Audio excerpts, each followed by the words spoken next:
জগদ্দল বিধানসভা কেন্দ্রের ভাটপাড়া পৌরসভার ৩৫ নম্বর ওয়ার্ডে বিজেপির গৃহ সম্পর্ক অভিযানে বিজেপি নেত্রী তথা অভিনেত্রী পাপিয়া অধিকারী তিনি প্রতিটি ঘরে ঘরে গিয়ে প্রধানমন্ত্রীর খোলা চিঠি মানুষকে দেওয়ার পাশাপাশি কেন্দ্রীয় সরকারের নানা উন্নয়নের কথা বলে বিজেপিকে ভোট দেওয়ার আহ্বান করেন। তাদের এই কর্মসূচি সাধারণ মানুষের ব্যাপক সাড়া পড়েছে বলে জানালেন বিজেপি নেত্রী পাপিয়া অধিকারী। খুব সারা পাচ্ছি, নতুন ভোটার্সরা তো পুরো আমাদের সঙ্গে রয়েছেন, আর যারা বামপন্থী রাজনীতি করেছেন এত অবধি তাদেরকে আমি বলেছি এতদিন বাঁ হাতে কাজ করেছেন, এবার ডান হাতে কাজ করুন। ডান বা একসাথে না হলে তো আর সশক্ত অর্জুন হওয়া যায় না, লক্ষ্যভেদ করা যায় না। ডান বা একসাথে দু হাতে, এতদিন বামটা ভালো করে চিনেছেন, দেখেছেন, এবার ডানটাও তো দেখতে হবে।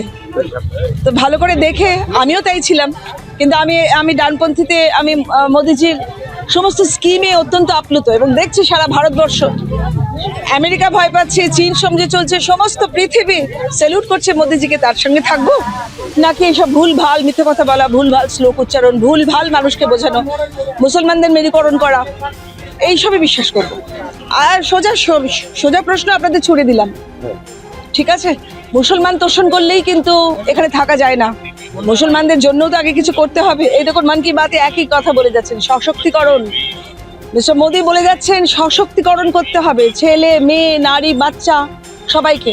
আমাদের বলছে ৮টার মধ্যে ঘরে ঢুকে পড়তে হবে, তা নইলে আরজি কর কেস হয়ে যাবে, তা নইলে এরকম মেডিকেল কলেজের এই সমস্ত হবে।